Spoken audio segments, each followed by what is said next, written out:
ஆண்டவரை இயேசு கிறிஸ்துவின் நாமத்தினாலே இந்த விடுதலை தேடி நிகழ்ச்சிக்கு உங்களை வரவேற்கிறேன். அறிந்து கொள்ளுவோம் ஆண்டவரை, தெரிந்து கொள்ளுவோம் தேவனை என்கிற தலைப்பின் கீழே தேவனுடைய குணாதிசயங்களை குறித்து நாம் தொடர்ந்து கற்றுக்கொண்டிருக்கிறோம். ஏன் இதை கற்றுக்கொள்ள வேண்டும் என்று சொன்னால் 3 காரியம். ஒன்று, நாம் எப்பேற்பட்ட தேவனை வணங்குகிறோம் அல்லது நம்மளுடைய தேவன் யார் என்பதை குறித்த ஒரு புரிதல் நமக்கு இருந்தது அப்படின்னா அவருக்கு செலுத்த வேண்டிய கணம், அந்த ரெவரன்ஸ், அந்த ஃபியர் அது நமக்கு வரும். 2வது, அவர் எப்பேற்பட்ட தேவன் என்பதை அறிய அறிய அவர் மேலே இருக்கக்கூடிய விசுவாசம், அவரை அறிவதினால், அவரை பற்றிய அறிவு எனக்கு பெருகுவதினால் அவர் மேலே இருக்கிற நம்பிக்கையும் எனக்கு அதிகமாகும். 3வது மிக முக்கியமான ஒரு காரியம், நாம் தேவனை பற்றி நல்லா தெரிந்து வைத்திருந்தால்தான் தவறான உபதேசம் அல்லது வேதத்திற்கு புறம்பான ஒரு உபதேசம் வரும் பொழுது நமக்கு முழுவதுமாக அது புரியவில்லை என்றாலும், இல்லையே நம்ம தேவன் இப்படி இருக்க மாட்டார், நம்மளோட தேவனுடைய குணாதிசயம் இப்படி இல்லையே அப்படின்னு சொல்லி அதை நம்மளால் டிஃபெண்ட் பண்ணவும் அதை மறுக்கவும் நம்மளால் முடியும். அதற்காகத்தான் இது குறித்து நம்ம தொடர்ந்து கற்றுக்கொண்டிருக்கிறோம். இது நிச்சயமாக உங்களுக்கு பயனுள்ளதாக இருக்கும் என்று நான் விசுவாசிக்கிறேன். இன்றைக்கு இன்னொரு காரியம் தேவனை குறித்து, அதாவது அது ஆங்கிலத்தில் அப்படி சொல்லுவாங்க, ஓவர் ரூலர் அப்படின்னு சொல்லுவாங்க. அதை நான் விளக்குறேன் பாருங்களேன். பொதுவாக இந்த கிறிஸ்தவ சமுதாயத்தில் அடிக்கடி பேசப்படுகிற ஒரு விஷயம், மிக முக்கியமான ஒரு காரியம் என்னென்னா எங்களுடைய சுயசித்தம், அதாவது ஃப்ரீ வில் அப்படிம்பாங்க. ஒரு தரப்பு எப்படி அதை எடுத்துகிட்டு போயிட்டாங்க அப்படின்னா, தேவன் நமக்கு சுயசித்தத்தை கொடுத்துருக்கிறதுனால இந்த சுயசித்தத்தை வச்சு நம்ம தேவனுக்கு மாற்றான காரியங்கள் அல்லது தேவனையே நம்மளால் எதிர்த்து நிற்க முடியும் அப்படிங்கிற அளவுக்கு, அதாவது தேவன் செய்ய நினைத்திருக்கிறதை என்னுடைய சுயசித்தத்தினால் நான் அதற்கு எதிராக கூட செயல்பட முடியும் அப்படிங்கிற லெவலுக்கு எடுத்துகிட்டு போயிட்டாங்க. இப்போ ஒரு வேளை இப்படி கற்பனை பண்ணி பாருங்களேன், தேவனால் உங்களுக்கு வழங்கப்பட்ட சுயசித்தத்தை கொண்டு தேவனுடைய சித்தத்திற்கே எதிர்த்து நிற்க முடியுமானால் அப்படி ஒரு சுயசித்தத்தை தேவன் தருவாரா? அல்லது தேவன் பெரியவரா, இல்லை தேவனால் பெற்ற சுயசித்தத்தை உடைய நீங்கள் பெரியவர்களா அப்படிங்கிற ஒரு கேள்வி வந்துடுது. ஒரு சின்ன எக்ஸாம்பிள் சொல்கிறேன், இந்த சுயசித்தம் எப்படி வேலை செய்யுதுன்னு சொல்லி. இப்போது ஒரு அப்பா ஒரு பிள்ளைய ஹோட்டலுக்கு கூப்பிட்டு போயிட்டு மெனு கார்டை கையில் கொடுத்து, குட்டிம்மா உனக்கு என்ன வேணுமோ நீ ஆர்டர் பண்ணி சாப்பிடுமா அப்படின்னு சொல்கிறாரு. இப்போது இந்த குழந்தைக்கு ஒரு சுய சித்தம் கொடுக்கப்பட்டிருக்காது. என்ன சித்தம்? அந்த மெனு கார்டில் ஒரு 10 ஐட்டம் இருந்தாலும் அதில் எந்த ஐட்டம் வேணுமோ அதை அந்த குழந்தை ஆர்டர் பண்ணி சாப்பிட்லாம். இப்போ இந்த குழந்தை ஒவ்வொரு முறையும் போகும் பொழுது தன் உடலுக்கு ஏற்ற அல்லாத அல்லது தன் உடலுக்கு தீங்கு விளைவிக்கிற ஒரு சாப்பாடையே ஆர்டர் பண்ணுன்னு வச்சுக்கிடுங்களேன். இப்போ ஹோட்டலில் பல சாப்பாடு அப்படி தான் இருக்குது. அப்படி ஒரு சாப்பாடு ஆர்டர் பண்ணுறதுன்னு அப்பா சொல்லி பார்ப்பார், வேணாம் அது நல்லது இல்லை அப்படிம்பார். எப்பா நீ தானே கூப்பிட்டு வந்த, என் இஷ்டம் தானே சாப்பிட சொன்ன அப்படின்னு சொல்லி இந்த குழந்தை அப்படியே சொல்லிகிட்டு இருந்துச்சுன்னா நீங்கள் உடனே நினைக்கலாம், ச்சே என்னதான் இருந்தாலும் பாருங்கள், அப்பா ஒரு ஃப்ரீ வில்லுங்கிறத பிள்ளைக்கு கொடுத்ததுனால தானே பிள்ளை இப்படி சாப்பிடுது, அப்பாவால் ஒன்றுமே செய்ய முடியலையே அப்படின்னு நினைக்கலாம். ஆனால் அடுத்த முறை அப்பா ஹோட்டலுக்கு வரணுங்கிற பிளானே கேன்சல் பண்ணிட்டாருன்னா அதே தான். மனிதனுடைய சுயசித்தத்தின் மேலே ஓவர் ரூல் பண்ணுகிறவர் தேவன். அதாவது அதையும் மீறி அவரால் செயல்பட முடியும். ரொம்ப சிம்பிளாக உங்களுக்கு புரியுற மாதிரி சொல்லட்டுமா? உங்களுடைய சுயசித்தத்தையும் மீறி தேவனால் தேவனுடைய சித்தத்தை செயல்படுத்த முடியும், ஏனெனில் அவர் தேவன். அது ரொம்ப முக்கியம். E.H. பேண்ட்ராஃப்ட் அப்படின்னு சொல்லி ஒரு தேவ மனிதர் இருந்தார். அவர் சொன்ன ஒரு ஸ்டேட்மெண்ட்டை உங்களுக்கு நான் விலைக்கு சொல்லிவிட்டு அதுக்கப்புறம் நான் வசனத்தை காமிக்கிறேன்.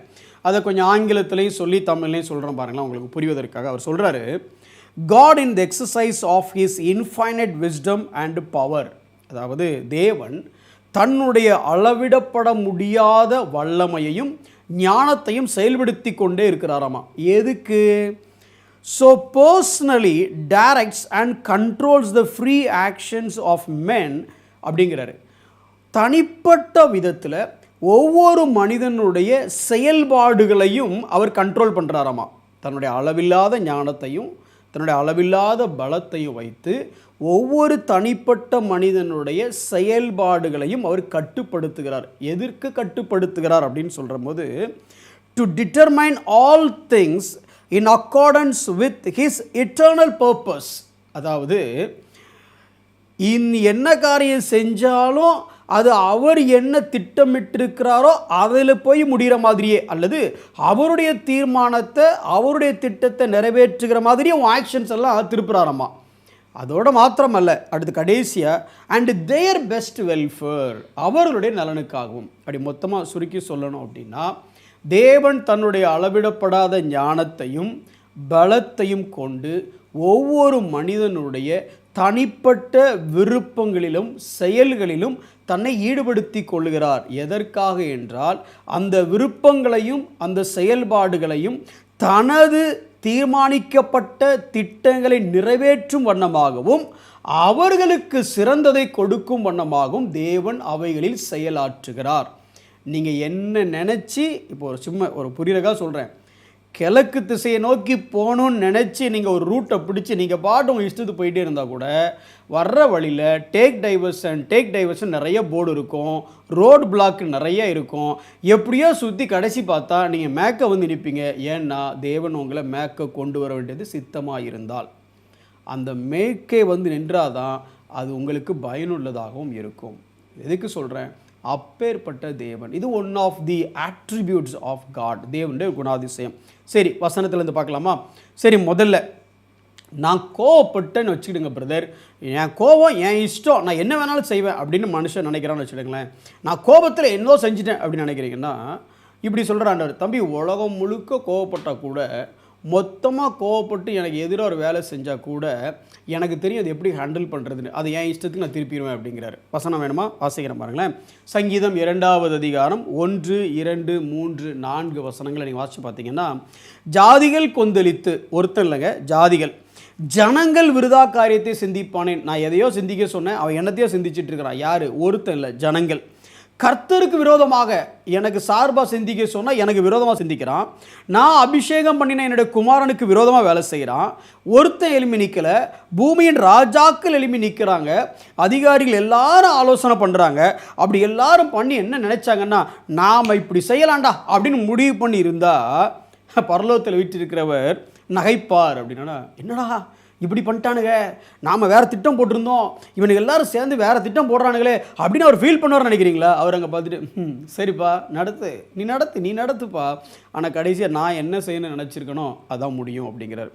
கடைசி சங்கீதம் 76:10 வாசிச்சிங்கன்னா, மனுஷனுடைய கோபம் உமது மகிமையை விளங்க பண்ணும். இவன் கோபப்பட்டு ஏதாவது பெருசாக பண்ணால் கூட கிளைமாக்ஸ் என்ன அப்படின்னா, God will be glorified.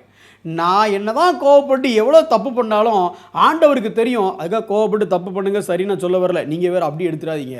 நான் என்ன சொல்ல வரேன் அப்படின்னா, நான் கோபத்தினால இருந்தாலும் தேவன் என் மிஞ்சும் கோபத்தை அடக்கி தம்முடைய மகிமையை வெளிப்படுத்த பண்ணுவார். இது கோபத்துக்கு. சரி, இன்னொரு பக்கம் யோசிச்சு பார்த்தீங்கன்னு வச்சுக்கோங்களேன், அதாவது இன்டென்ஷன். ஒருத்தனுக்கு மோசம் செய்யணும்னு மனுஷன் நினச்சிட்டான், உங்களைன்னு சொல்ல, ஒரு மனுஷன் மோசமானதை செய்யணும்னு நினச்சிட்டான். அவனோட இன்டென்ஷன், நோக்கம் என்னென்னா இவனை அழிக்கணும் அப்படின்ட்டு. அவனை அழிக்கணும்னு இந்த இருந்த மோசமான நோக்கத்தை கூட தேவன் எடுத்து நன்மைக்காக பயன்படுத்த முடியுமா? எப்படி? த பெஸ்ட் எக்ஸாம்பிள் அப்போஸ்தலர்களுடைய 2ஆம் அதிகாரம் 22ஆம் வசனத்திலேருந்து நீங்கள் வாசித்து பார்த்தீங்க அப்படின்னா, அங்கே எல்லாரும் என்ன பண்ணுறாங்கன்னா, நசரேயனாகிய இயேசுவை அழிக்கணும் அப்படின்னு முயற்சி பண்ணுறாங்க. உங்களுக்கு அந்த சம்பவம் தெரியும், அதனால் சொல்கிறேன் பாருங்களேன்.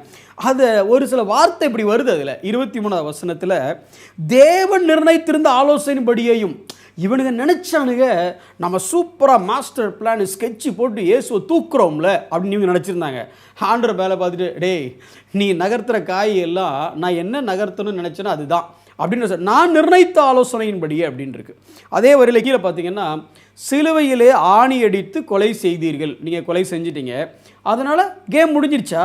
தம்பி, நீ கொலை செஞ்ச அந்த இயேசுவை நான் உயிரோட எழுப்பி என் நாமத்துக்கு மகிமை வர பண்ணுவேன். நீ கோபப்பட்டு அழித்து திட்டம் போட்டு கொலை செய்யணும்னு நினச்ச, ஆனால் நான் அதுக்குள்ளே ஜம்ப் பண்ணி அவரை தூக்கி அவரை எழுப்பி மகிமைப்படுத்துகிறேன் அப்படிங்கிறார். உங்கள் மேலே யார் கோபத்தில் என்ன செஞ்சாலும் சரிங்க, தேவனுக்கு தெரியும் அதை எப்படி தேவனுடைய மகிமைக்காக மாற்றணும் அப்படின்னு சொல்லி. இன்னும் நமக்கு எல்லாம் தெரிஞ்ச சம்பவம் தான். அந்த யோசேப்பு வாழ்க்கையில் நம்ம வாக்குத்தத்தமோடு பயன்படுத்துகிறோம்ல, அர்த்தம் புரிஞ்சு பயன்படுத்துகிறோமான்னு தெரியாது, பட் வாக்குத்தத்தமாக பயன்படுத்துகிறோம். ஆதியாகமம் 50ஆம் அதிகாரம் 20ஆம் வசனம், நீங்கள் எனக்கு தீமை செய்ய நினைத்தீர்கள், நீ நினைச்சது தீமை தான், நீ செஞ்சது தீமையான காரியம்தான், ஆனால் ரிசல்ட்டை பார்த்தியா தம்பி, என்ன ரிசல்ட்டு? நன்மையாக தேவன் மாற்றினார். எதுக்குன்னா உங்களெல்லாம் உயிரோடு வைக்கிறதுக்காக. அவனுடைய இன்டென்ஷனையும் தேவனால் மாற்ற முடியும், கோபத்தையும் மாற்ற முடியும்னு, திட்டத்தையும் மாற்ற முடியும்னு. நான் அதையும் தாண்டி பாருங்களேன், உங்களை மனுஷன் மட்டம் தட்டன்னு நினச்சா யாரை உயர்த்தணும் யாரை உயர்த்தக்கூடாதுங்கிறத மனுஷன் தீர்மானிக்கலை. அவன் அப்படியே நினச்சா கூட தேவன் அதை தீர்மானிக்கிறார். எங்கே வசனத்தை பாருங்களேன், சங்கீதம் 75:6. கிழக்கிலும் மேற்கிலும் வனாந்திர திசையிலும் இருந்து ஜெயம் வராது.